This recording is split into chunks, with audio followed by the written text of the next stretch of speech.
Hello बच्चों, let's read this question. The question says the rate of diffusion of methane is twice that of X. The molecular mass of X is option A is 64, option B is 32, option C is 40 and option D is 80. बच्चों इस question में हमें rate of diffusion of methane बताया है कि वो double है हमारे पास rate of diffusion of X के, तो हमें मॉलिक्यूलर मास बताना है किसका, एक्स का बताना है। तो फर्स्ट ऑफ ऑल बात करते हैं इस क्वेश्चन में हमारे की कंसेप्ट की, और की कंसेप्ट क्या होगा बच्चों, हमारे पास जो रेट ऑफ डिफ्यूजन होता है वो हमारे पास इनवर्सली प्रोपोर्शनल होता है हमारे पास square root of molecular mass. that is rate of diffusion is inversely proportional to square root of molecular mass of that gas। तो हमें क्वेश्चन ने बोला था कि हमारा रेट ऑफ डिफ्यूजन मीथेन का डबल है हमारे पास rate of diffusion of X के। तो अगर हम रेट ऑफ डिफ्यूजन को आर से डिनोट करें तो हम लिख सकते हैं rate of diffusion of methane that is CH4 is double the rate of diffusion of X, ऐसे लिख सकते हैं। तो इसकी जगह हम क्या लिख सकते हैं, हम यहाँ लिख सकते हैं कि हमारा रेट इनवर्सली प्रोपोर्शनल था मॉलिक्यूलर मास के, तो हम यहाँ लिख सकते हैं square root of molecular mass of हमारा CH4। ये मॉलिक्यूलर मास ऑफ CH4 है, MCH4।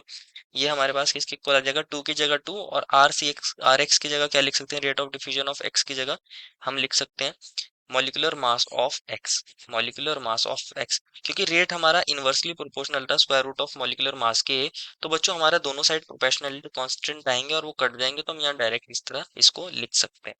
तो हमारे पास मॉलिक्यूलर मास ऑफ CH4 क्या होता है, अगर हम बात करें CH4 की, तो CH4 के अंदर हमारे पास एक तो कार्बन है जिसका 12 होता है और 4 हाइड्रोजन है, हर हर हाइड्रोजन का 1 होता है। तो इसका आएगा 16 ग्राम्स पर मोल। क्या आ जाएगा बच्चों, इसका मॉलिक्यूलर मास हमारे पास 16 ग्राम पर मोल आ जाएगा।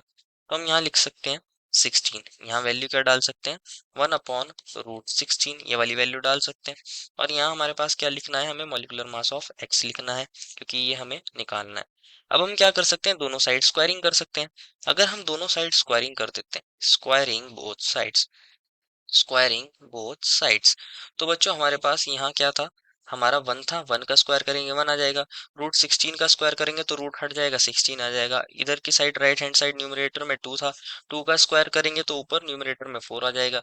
और नीचे हमारे पास under root of molecular mass of X था, जिसकी जगह हम क्या लिख सकते हैं, मॉलिक्यूलर मास ऑफ एक्स ही लिखा रहने देते हैं। यहाँ हमारे पास स्क्वायर रूट हट जाएगा, और ये हमारे पास 16 ग्राम्स पर मोल था। तो अगर हम इसको मल्टीप्लाई करते हैं, क्रॉस मल्टीप्लाई, हमारा मॉलिक्यूलर मास ऑफ एक्स जो डिनोमिनेटर में है वो 1 से मल्टीप्लाई हो जाएगा, इस वाले 1 से, और ये इससे मल्टीप्लाई हो जाएगा। तो हमारे पास मॉलिक्यूलर मास ऑफ एक्स की जगह मॉलिक्यूलर मास ऑफ एक्स रहेगा, और 16 इंटू 4 क्या होता है, 64 ग्राम पर मोल। हमारे पास क्या आ जाएगा, मॉलिक्यूलर मास एक्स का आ जाएगा। और क्वेश्चन ने हमसे यही पूछा था कि मॉलिक्यूलर मास एक्स का क्या होता है, तो हमारे पास 64 आ जाएगा। जो हमारा BCD में नहीं है, सिर्फ ऑप्शन ए में है, therefore final answer is option number A. I hope you understood it well and best of luck.